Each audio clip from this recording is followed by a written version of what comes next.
बहुत बढ़िया। ये बेटी हमारी हरियाणा पुलिस में सेलेक्ट हो गई है, जोरदार तालियां बजाएं। आप ट्रेनिंग पे से आई हो या अभी जाओगी? ट्रेनिंग से मैम, ट्रेनिंग से। अच्छा, एक कहाँ से आई हो, कौन से सेंटर से? यहीं से ही हूँ मैम। नहीं, सेंटर मतलब कहाँ पे वो चल रही है ट्रेनिंग? ट्रेनिंग गुड़गांव में। भोंडसी में उस दिन हम गए थे, तब थी तुम वहाँ? नहीं मैम, नहीं थी। भोंडसी में ट्रेनिंग कर रही हो? अभी पुलिस लाइन में रखा हुआ है। अच्छा, पुलिस लाइन में हो, बहुत बढ़िया बेटा। कब हुई ज्वाइनिंग? मैम 12 अगस्त को मिल गया था बेल्ट नंबर, रात के 11 बजे दे दिया, तो 2 साल वेट कराए या फिर रात के 11 बजे तक बैठा दिया। अच्छा, 2 साल वेट किया इसने और इसको बेल्ट नंबर मिला है 11 अगस्त की रात में, 12 अगस्त की रात में 11 बजे। तो अब ये फिलहाल कहाँ पोस्टेड हो, फिर कहाँ काम कर रही हो? गुड़गांव में ही? Yes ma'am, Gurgaon. अच्छा, गुड़गांव में ही, गुड़गांव ही मिलेगा। प्रॉपर जो बच्चे थे ना 1 से और 180 तक, हाँ, उनको गुड़गांव में भेजा मैम। अच्छा, तो तुम्हारा रैंक क्या था? 41वां रैंक। 41वां रैंक था बेटा इसका। और 1 से लेके 180 तक वो बता रही है कि गुड़गांव मिला है, तो इसको गुड़गांव मिल गया। बहुत बहुत मुबारक हो बेटा। कितनी एज है तुम्हारी? मैम 27 हो गई। 27 हो गई? अच्छा, तुमने तो बहुत मेहनत की। कितने साल पढ़ी हो? मैंने यहाँ पे 2020 में लिया था। अच्छा, जब पेंडेमिक आ गया था। हाँ जी। चलो, तुम ये देखो, तुम सब मेरे ख्याल लगभग छोटे ही होंगे बच्चे। ये तुम्हारी मम्मी है क्या? आइए जी, आइए। मम्मी है तुम्हारी? आइए आइए। ये पिताजी हैं? अच्छा, नमस्कार सर। और वो? ये सिस्टर है मेरी। अच्छा, सिस्टर हैं। आइए। देखो बेटा, अभी मैं सेल्फ रिस्पेक्ट की बात कर रही थी, मैं परिवार की बात कर रही थी। अब वो एग्जाम्पल ही हमारे सामने आ गया। आपकी बेटी ने मेहनत की और यहाँ तक पहुँच गई। ये पहली है नौकरी में? सर, आप भी गवर्नमेंट जॉब में हैं? नहीं, ये पहली सरकारी नौकरी है। 8वीं 10th भी नहीं पढ़ा मैम, कोई घर कुनबे में। अच्छा, इनके घर कुनबे में कोई मतलब अच्छे ढंग से 10th 12th भी नहीं था, और इस बेटी ने देखो अपने घर कुनबे का, पूरे घर का नाम रोशन किया। बहुत बढ़िया सर। आज बेटी ने आपका नाम रोशन कर दिया। अब इसकी उम्र हो गई 27 साल। जैसे आज से 27 साल पहले हम देखें तो बेटियों के जन्म को लोग अच्छा नहीं मानते थे। जब ये पैदा हुई थी तब घर परिवार में कैसा माहौल था? आइए, आप इधर आ जाइए सर, आपको बहुत दुनिया देखना चाहती होगी। आप भी इधर आ जाइए। अच्छा था? आपके मन में खुशी थी? आपको था कि लग जाएगी लड़की? अच्छा, कितने बच्चे हैं आपके पास? 3। ये सबसे बड़ी है? बड़ा भाई है मैम। अच्छा, बड़ा लड़का है। वो क्या करता है? वो तो वैसे घर में ही काम काज कर लेता है। अच्छा, और इससे फिर छोटे वाला? छोटी वाली भी घर में ही है। घर में नहीं, उसको पढ़ाओ, जरूर पढ़ाओ। जिसकी उम्र है ना उसको पढ़ाओ, ठीक है? हाँ, बस हम लोग तो रास्ता दिखा सकते हैं, बाकी आपने मेहनत करवाई, आपने एडमिशन दिलवाई, ये बहुत बड़ी बात है। एक्चुअली क्या होता है, सब मिलजुल के काम करे ना, तभी परिवार जो है, समाज आगे बढ़ता है। तो बेटा इनको थोड़ा सा मैसेज दो कि तुम कैसे पढ़ी। 2020 लॉकडाउन का साल था ना, तब इसने पढ़ना शुरू किया। आज देखो 23 में इसके माँ बाप यहाँ स्टेज पे खड़े हैं। इसको लाइव कितने लोग फेसबुक पे देखेंगे, कितने वीडियोज में इसको देखेंगे, और कितने लोग लाइव इसको भी देख रहे होंगे। ये होता है बेटा मेहनत करना, अपने परिवार के लिए, अपने लिए। सेल्फ रिस्पेक्ट का जो मैं कॉन्सेप्ट पढ़ा रही थी ना, वो इस बच्ची के अंदर है। और देखो, ये परिवार को साथ साथ ले चलते हैं। फिर परिवार के ऊपर जाके सेल्फ रिस्पेक्ट पे जब आदमी काम करता है ना, तो नीचे के तो सारे स्तरों का भला होना ही होना है। क्या नाम है बेटा आपका? पूजा कश्यप। पूजा कश्यप। तो पूजा, तुमने जब पढ़ाई की तो तुम फेल भी हुई होगी 1-2 बार? हर बच्चा फेल होता है। पूरे मार्क्स थे मेरे लास्ट वाली 2019 में जो भर्ती हुई थी। अच्छा, मेरा नाम नहीं दिया मैम उसमें, मैंने RTI भी लगाई, कुछ आया ही नहीं। देखो 2019 के पेपर में इसका लास्ट जो लिस्ट आती है ना, सिर्फ उस लास्ट लिस्ट में रह गया। इसको कारण नहीं पता कि उसमें क्यों नहीं आया, अदरवाइज इसके सारे जितने स्टेजेस थी सब पास थी। कह रही है मैंने RTI भी लगाई। कहते हैं किस्मत से पहले, समय से पहले और किस्मत से ज्यादा नहीं मिलता, तो तुम्हारा समय अब था बेटा, इसलिए तुम्हें अब मिला। बेटा मैं आज सुबह यही बात कह रही थी इन बच्चियों को कि जब माँ बाप विश्वास दिखाएं, भाई बंधु विश्वास दिखाएं, तो उस विश्वास को बनाए रखना होता है। ये हमारी ही जिम्मेदारी है बेटा। फिर एक दिन तुम्हारे माँ बाप भी ऐसे खड़े होंगे। जैसे माँ बाप को कुछ नहीं चाहिए, कोई माँ बाप तनख्वाह के लिए नहीं बेटियों को, बेटों को पढ़ाता, लेकिन वो फ्री हो जाते हैं, वो कॉन्फिडेंट हो जाते हैं कि अब हमारे बाद भी हमारा बच्चा इस समाज में, दुनिया में कहीं किसी के अधीन नहीं है। आज इनकी बेटी इस लायक है कि एक परिवार को पाल सकती है, सिर्फ अपने आप को नहीं, अपने पूरे परिवार को भी संभाल सकती है। और जरूरत पड़ी तो अपने माँ बाप को भी, क्योंकि अब तो इसको सरकारी नौकरी मिल गई, सरकारी नौकरी में ना बेटा एक कार्ड बन जाता है मेडिकल सुविधा। सबसे बड़ा सुख मुझे पर्सनली वही लगता है कि जिसमें आप जितने बड़े बड़े अस्पताल है ना, चाहे मैक्स है, अपोलो है, बड़े से बड़े अस्पताल, आप वो पैनल पे आते हैं, अपने माँ बाप का बिल्कुल कैशलेस कार्ड हो जाता है। आप जाइए बड़े से बड़े अस्पताल में, भगवान ना करे लेकिन देखो शरीर है, वो बुजुर्ग जब होंगे तो बीमारी सबको ही थोड़ी बहुत लग जाती है। उस टाइम पे ये चिंता ना हो कि माँ बाप को सरकारी अस्पताल की लंबी लाइन में 4 महीने बाद की डेट, क्योंकि डॉक्टर इतना आसानी से अवेलेबल नहीं होते सरकारी अस्पतालों में, तो कम से कम ये इस काबिल हो गई कि इसके माँ बाप को कोई भी परेशानी, कोई भी दिक्कत हुई तो ये देश के बेहतरीन अस्पतालों में इनको ले जा सकती है। कहीं जरूरत पड़ी तो इनका नाम आगे ही बढ़ाएगी, पीछे नहीं करेगी। तो ऐसी बेटियों की तो हम कामना करते हैं, और हमें क्या चाहिए कि जो नाम आगे बढ़ाए, अपना एक एग्जाम्पल सेट करे। बेटा बहुत बहुत सारी बधाइयाँ, बहुत सारा आशीर्वाद, तुम खूब आगे बढ़ो और पढ़ती रहो और तरक्की करो, और भगवान ने चाहा तो तुम्हारा एसआई वाला भी जरूर पास होगा, ठीक है। एक बात और हमने सीखी कि जब पेपर पास होने लगते हैं ना बेटा, तब एक लाइन से पास होते हैं। अब ये क्या बता रही है, जब 1-2 नहीं निकले तो नहीं निकले, लेकिन अब जब निकलने लगे तो फिर सारे, अब चंडीगढ़ पुलिस का या इसका हरियाणा पुलिस का, दिल्ली पुलिस का, अब सारे ही पास हो गए।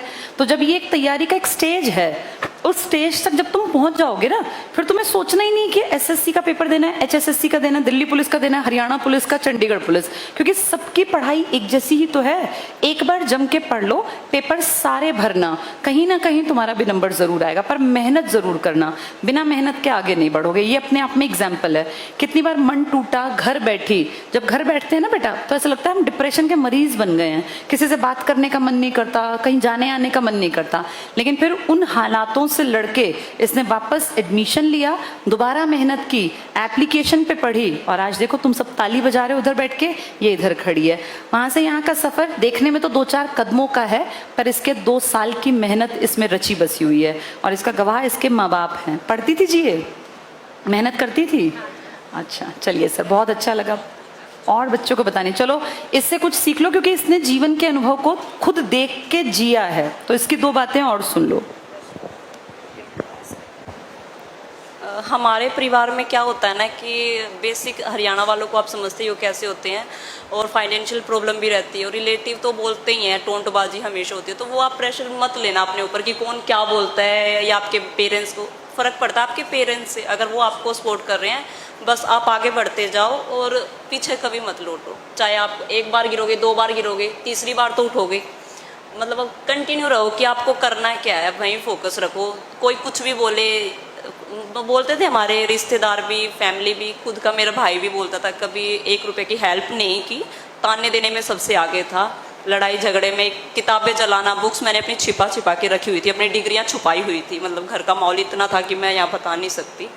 और दूसरी बात मेन तो यही है कि आप पीछे तो कभी मत हटना, चाहे आपको फाइनेंशियल प्रॉब्लम हो, घर वाले रोके, या कोई भी कैसी भी सिचुएशन हो, थोड़ा रेस्ट लो 1 दिन 2 दिन, उसके बाद फिर से आप तैयारी स्टार्ट करो।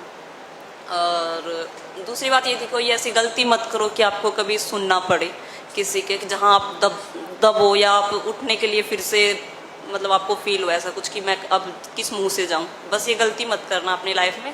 बाकी अपने एम को, एक एम के प्रति जो चाहत होती है वो हमेशा रखना। मुझे मेरे वर्दी के प्रति थी, पिछली भर्ती में नहीं मिली, पर अब इस भर्ती में मिल गई, और अब तो लाइनें लगी हुई हैं, अब तो अच्छी मिल जाएगी।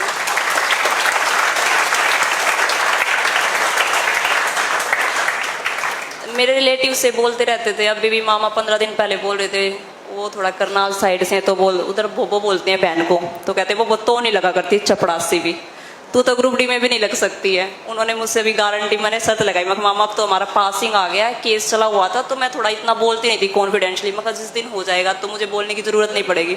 हाँ जी, तो मैंने बोला कि ठीक है, जब हो जाएगा आप मेरे सोने की इयरिंग्स बनवा दियो, ठीक है, आपकी इतने ही ठीक है। और मेरी छोटी सिस्टर थी, मतलब वो अगर बोलती पढ़ने के लिए या कोचिंग के लिए, तो बोलते कि मेरा नाम पूजा, तो पूजा ने क्या कर लिया अब तक पढ़ के, उसने क्या कहाँ कितना क्या कर लिया, उसने कितने पार्ट फोड़ लिया, अब जो तेरी कसर रहेगी।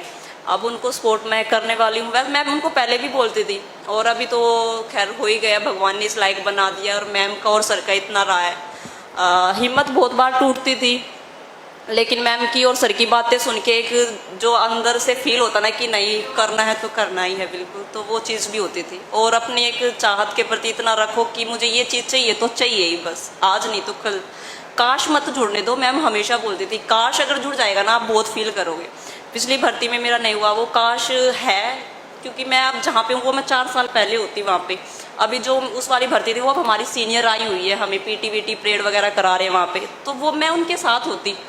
तो ये काश मत जुड़ने दो, और जो भी इंजॉय करना है कि थोड़ा इतना करो कि आपकी पढ़ाई में वो नहीं आनी चाहिए। हाँ जी। और गैप, ये जो सोशल मीडिया वगैरह यूज़ करते हो या फ्रेंड सर्कल है, थोड़ा सा उनसे भी गैप बनाओ। मैं कल मिली हूँ मैम 7 साल में, मेरे फ्रेंड से 5 साल में मिली हूँ। उनकी शादी में मिली थी मैम 17 या 18 में, उसके बाद कल सेल्फी ली हम लोगों ने, कल ही वो भी रक्षाबंधन पे आई हुई थी। मेरे टीचर थे मैम, मैंने 11th-12th में उन्होंने मुझे फाइनेंशियल भी सपोर्ट किया मैम, और वैसे भी मम्मी पापा पेरेंट्स को भी समझाया जैसे, तो उनसे भी मैं कल ही मिली हूँ 7 साल में। और भी काफ़ी फ्रेंड्स हैं जो रहते हैं जिनसे अभी मिलना। तो ये एक बार जो हमें चाहता है एक बार वो पालो, उसके बाद मिलने का मजा ही कुछ और होता है। और जो ताने वाने बोलते हैं, अब उन सबके वर्डिंग चेंज है मेरे प्रति, रिश्ते आने वगैरह सब कुछ टोटली चेंज है। खुद मेरे पेरेंट्स भी बोलते कोई किसी का नहीं, ये बात सच है, कोई किसी का नहीं होता। आप खुद के लिए करो, किसी दूसरे के प्रति मत करो। अब मैं लायक हूँ, मेरे मम्मी पापा को भी अच्छे से मैं केयर कर सकती हूँ, अपनी भी लाइफ। मेरी बहनें हैं, मैंने उनको देखा है, उनकी सिचुएशन बहुत ज़्यादा ख़राब है। उन्होंने शादी वादी कर दी, मामा ने, वो आते नहीं, कभी हाल चाल भी पूछने नहीं आते। वो उनकी बेटियों का, वो बीमार है, उनके हस्बैंड बीमार है, मतलब वो 24 घंटे में से कम वो 15-17 घंटे काम करते हैं। सिलाई वो करती, खेतों में वो करते हैं, भैंसों का वो करते हैं, बच्चों को वो पालते हैं, गोबर जो गुबले बना के वो बेचने वाला, मतलब उन्होंने हर क्रिटिकल सिचुएशन से वो कर रहे हैं। उनको देखते हुए मुझे था कि मैं भाई इन सब से मैं थोड़ा साइड होके मैं कुछ करूँ। तो उनको देखते हुए मैंने किया, और अब खैर उन सब से तो मैं अच्छा अब कर ही सकती हूँ। और हालांकि उन लोगों की सपोर्ट भी करने के लिए हूँ मैं, उनके बच्चों को कि मैं उनके बच्चों को मैं पढ़ाऊँगी। Thank you. और मैम और सर का तो बहुत सारा थैंक यू, जो हिम्मत बनती थी सर की बातें सुन के, बहुत इंटरेस्ट आता था सर की बातें सुन के। आपका कोई भी ऐसा टॉपिक नहीं होगा जिस पे सर हमें नहीं समझाते होंगे या मैम नहीं समझाते होंगे इतने अच्छे से। मैंने और भी कई सारे 3 कोचिंग सेंटर पे मैंने लिया है, तो मैंने कहीं पे भी नहीं देखा ऐसा कि जहाँ आपको हर एक छोटी छोटी बातों के बारे में समझाया जाता हो। सर थोड़ा कई बार गुस्से भी हो जाते हैं, मुझे भी हुए थे। जब पिछली वाली भर्ती में मैंने सर से पूछा कि एक लड़की किसका, मैं कहा सर इसका मुझे नंबर दे दो, मुझे थोड़ी जानकारी लेनी, क्योंकि RTI के थ्रू वो दे नहीं रहे मुझे। इस लड़की का सर ने मुझे डांट दिया, नहीं मिलेगा, क्योंकि सर चाहते हैं कि जिनकी ज्वाइनिंग हो गई उनको मिले, उनको नौकरी लग जाए। एक बार भर्तियाँ बहुत मुश्किल से मिलती है, तब तो मुझे थोड़ा फील हुआ। लेकिन अब हमारी भर्ती में जब केस चला ना, तो मुझे फील हुआ कि भर्ती रुकना बहुत गलत है बच्चों के साथ। 2 साल हम जिस दौर से गुजरे हैं, जैसे जैसे हमने हेल्प लेके यहाँ तक पहुँचे, और फिर भी हमें 2 साल वेट करना पड़ रहा है। सरकार किसी की नहीं है, वो सिर्फ अपने उनका इलेक्शन से मतलब होता है। हाँ, तो यही है कि सर और मैम ने तो बहुत ज़्यादा सपोर्ट किया है। गलत ये कभी भी हमने तो कभी नहीं देखा अपने लाइफ में। और सर की बातें यहाँ भी अच्छे से सुनते। छुट्टी मैंने एक भी दिन नहीं की, आप लोग भी छुट्टी ना करो, बस अपना पढ़ाई में लगाओ, जो भी है खुद से प्यार करो, और अपनी नौकरी अपना सपना पूरा करो, तो सब लोग आपके, वरना कोई आपका नहीं है। बस बेटा, आप कुछ बोलना चाहेंगी? बेटे आप बोलना चाहेंगे सर कुछ? बस हाँ जी। हाँ देखो, इसकी माता जी जो है, माँ बाप ज़्यादातर सादे ही होते हैं, पर देखो बेटी के बात करने का तरीका, उसका जो कॉन्फिडेंस है वो ज्ञान के दम पे है। ये सीखा नहीं जा सकता। जब तक नॉलेज नहीं है ना, जब तक आपकी पोजीशन नहीं है, तब तक आप बोलने के लायक भी नहीं होते।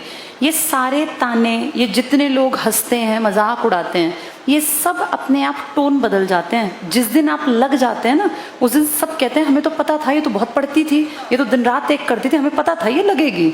तब लोगों का ये रवैया है। जब तक आप नहीं लगेंगे तो टॉन्ट करेंगे, निकलते जाते आते कि कितने साल हो गए, अब तक कौन से पहाड़ तोड़ लिए। वो कह तो रही है ना, इसकी छोटी सिस्टर जब पढ़ने निकली तो लोगों ने कहा इसने बड़ी ने क्या कर लिया, अब ये इसकी कसर रह गई। आज इसने दिखा दिया कि क्या कर लिया। मैं ये बार बार कहती हूँ, जबान से बोल के किसी को जवाब नहीं देना होता। जब कोई आप पे ताना मारे, कोई आपके इस तरह का टॉन्ट करे, तो इसका जवाब अपने मन में रखना होता है कि हम जवाब देंगे मेहनत के दम पे। जिस दिन तुम्हारी नौकरी लग जाएगी ना, उस दिन ये सब अपने आप जवाब लोगों तक पहुंच जाएंगे। बोल के बताना ही नहीं पड़ेगा, फिर लोग अपने आप सीधे हो जाएंगे। और ये भी सच बात है बेटा, उगते हुए जो चढ़ता हुआ सूरज होता है ना, उसको ही दुनिया सलाम करती है। आज इसकी पोजीशन स्ट्रांग है ना, तो सब रिलेटिव्स भी इनके हैं। जब तक पोजीशन नीचे रहती है ना, कोई आके भी नहीं झांकता। और ये तो भगवान की दया से इसके माताजी पिताजी बने हुए हैं। उस दिन वो लड़की आई थी जो वो बता रही थी उसके पिताजी नहीं है, क्या नाम था उसका, वर्षा। तो देख लो तुम, उसने क्या बताया, जिंदगी कितनी टफ थी, कोई मदद करने नहीं आता, कोई ये तक पूछने नहीं आता कि तुम्हारे पेट में रोटी गई या तुम भूखे बैठे हो, ये खुद करना पड़ता है। तो ठीक है, समाज में एक इज्जत बना के रखनी चाहिए, पर अपने लिए, अपनी जिंदगी को बेहतर बनाने के लिए, अपने परिवार के भविष्य को अच्छा बनाने के लिए, इस सब के लिए पढ़ो और खुश रहो, अच्छे रिलेशंस मेंटेन करो सबके साथ, लेकिन अपनी सेल्फ रिस्पेक्ट पे आंच नहीं आनी चाहिए। आज देखो हमारे सामने एग्जाम्पल है, ये बहुत बढ़िया। आप सब लोगों का बहुत बहुत शुक्रिया जो आप लोग आए और आपने अपनी बेटी को जितना भी सपोर्ट किया उसके लिए धन्यवाद। जैसे अगर सब माँ बाप बेटियों के सिर पे इस तरह हाथ रखे ना, तो बेटियां बहुत आगे तक जा सकती हैं। ये आपकी बेटी ने मैसेज दे दिया दुनिया को। अब आपको कहीं दबने डरने की जरूरत नहीं है। आपकी बेटी पुलिस में लग गई है ना, अब तो आपका पूरा, हाँ, अब तो जो है इनकी रिश्तेदारी में इनका नाम हो गया कि भाई, नाम क्या है सर आपका, बलबीर। अच्छा, बलवीर जी की बेटी जो है वो पुलिस में लग गई, तो बलवीर जी का भी सीना जो है वो चौड़ा हो गया क्योंकि बेटी ने नाम बड़ा कर दिया।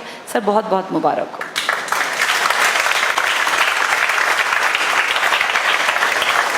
हम ना ये घड़ी देते हैं, आपको पता है घड़ी देते हैं हम, नहीं पता?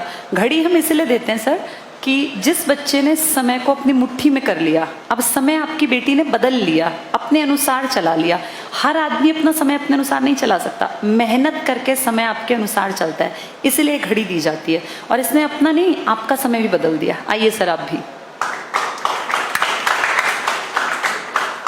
भी आ जाइए, इसकी माता जी। आप दोनों का बहुत बहुत सहयोग रहा बेटी के इसमें, बहुत बहुत मुबारक हो। अब इसने आपका समय भी बेहतर बना दिया, इसलिए घड़ी देते हैं हम। और इन सबको ये कहते हैं जो यहाँ बैठे हैं कि इस घड़ी की इच्छा मन में रखो और ये सोचो कि एक दिन हम भी स्टेज पे जाके ऐसी घड़ी लेके अपने माँ बाप को यहाँ लाकर खड़ा करेंगे। क्योंकि बेटा माँ बाप की इज्जत बढ़ाने का ये सबसे अच्छा दिन होता है, जिस दिन आप काबिल बन जाते हैं, कामयाब बन जाते हैं। इतनी खुशी माँ बाप को कभी नहीं होती। आज जितनी इसके पापा मम्मी को खुशी है ना, वो तुम अंदाजा नहीं लगा पाओगे। जिस दिन तुम काबिल बन जाओ, कामयाब बन जाओ, जिस दिन ये घड़ी लेने आओ, उस दिन अपने पेरेंट्स को जरूर लाना, क्योंकि उनको भी खुश होने का हक है। आज इसके सारे रिश्तेदार, पड़ोसी, जितने लोग हैं, सब देखेंगे और इसके पापा मम्मी की रिश्तेदारी तक ये बात जाएगी कि आज तो बलवीर जो है फेसबुक पे छाए हुए थे, तो उनके रिश्तेदारों को भी अच्छा लगेगा। ठीक है बेटा, आज तो हमने सिद्धांत पढ़ भी लिया और लाइव देख भी लिया कि कैसे सेल्फ रिस्पेक्ट काम करती है, कैसे परिवार से आगे इंसान बढ़ सकता है। चलो आज फिर अपनी किताबी नॉलेज तो कल पढ़ लेंगे। इस लड़की ने एक बात, तुम एक चीज नोटिस करते हो, जितने लोग काबिल बन के, कामयाब बन के आते हैं, वो एक बात कहते हैं कि सर की बातों से हमारे ऊपर बहुत इफेक्ट पड़ा। लाइफ ना बेटा स्मूथ गोइंग नहीं है किसी की भी, लाइफ में अप्स और डाउन्स आते हैं। कई बार ऐसा भी टाइम आता है कि लगता है लाइफ बस खत्म हो गई। उस टाइम पे जो हमें बचाती है ना, वो लोगों की बातें हैं। उस टाइम ये संसद के 3 अंग हैं, राष्ट्रपति, राज्यसभा, लोकसभा, काम नहीं आता। जब जिंदगी में मुसीबत आएगी ना, तब टीचर्स की कही बातें दिमाग पे कहीं ना कहीं काम करती हैं। इसलिए बातों को समझा करो। लाइफ कोई नहीं समझाता बेटा, लाइफ समझ में आ गई ना तो हर चीज आसान दिखेगी। खूब मेहनत करनी है, खूब आगे बढ़ना है, एक दिन सबको अपना नाम बड़ा बनाना है और अपने माँ बाप को इस स्टेज पे लाना है। इस सपने के साथ पढ़ो। कोई कुछ बोलता रहे, बोलने दो। कोई टॉन्ट करता है, तुम्हारे बारे में गलत सलत बातें करता है, करने दो। समय जवाब देगा, मेहनत करके वो जवाब देंगे, जबान से नहीं। अपनी डिग्री, अपना डिप्लोमे, इन सब के बाद एक नौकरी जब मिल जाएगी अदद, तब जिंदगी एक बेहतरीन खूबसूरत जो है भाई एक पिक्चर वो निकल के आएगी। तो लाइफ को बहुत खूबसूरत बनाना है, मेहनत करनी है, ये टारगेट जिंदगी में रखो। खूब पढ़ो बेटा, गलत रास्ता नहीं पकड़ना किसी भी कंडीशन पे। माँ बाप को जिस दिन यहाँ लाके खड़े करो ना, तो उनसे जुड़े लोग भी ये कहें कि देख इसके माँ बाप ने कितनी बढ़िया परवरिश दी है। उनकी परवरिश पे क्वेश्चन मार्क ना लगे कि कैसे संस्कार दिए हैं। पॉजिटिव तरीके से तुम्हारे माँ बाप की इमेज बने, और ये हमारे ही हाथ में है बेटा। मैं यहाँ खड़ी हूँ, मैं 40 ईयर्स प्लस हूँ, मैं 40 साल से बड़ी मेरी उम्र है। तुमने मेरे माँ बाप को नहीं देखा, लेकिन मुझसे तुम अंदाजा लगाते होगे, मुझे नहीं पता तुम क्या सोचते हो मेरे बारे में, मेरे घर के बारे में, लेकिन मैं इतना जानती हूँ कि हर एक आदमी अपने घर को की पिक्चर साथ बना देता है। उसके बात करने का तरीका, उसका व्यवहार, हम आइडिया लगाते हैं कि इसकी परवरिश ऐसे माँ बाप ने की होगी। तो ये सोच के चलो कि हमारे ऊपर सिर्फ हम नहीं हैं, हमारे ऊपर अपने माँ बाप की एक इमेज भी है जो हमें बहुत पॉजिटिव रखनी है। इसलिए हमेशा अच्छे कर्म करना, खूब मेहनत करना, ठीक है? चलो, ऑल द बेस्ट।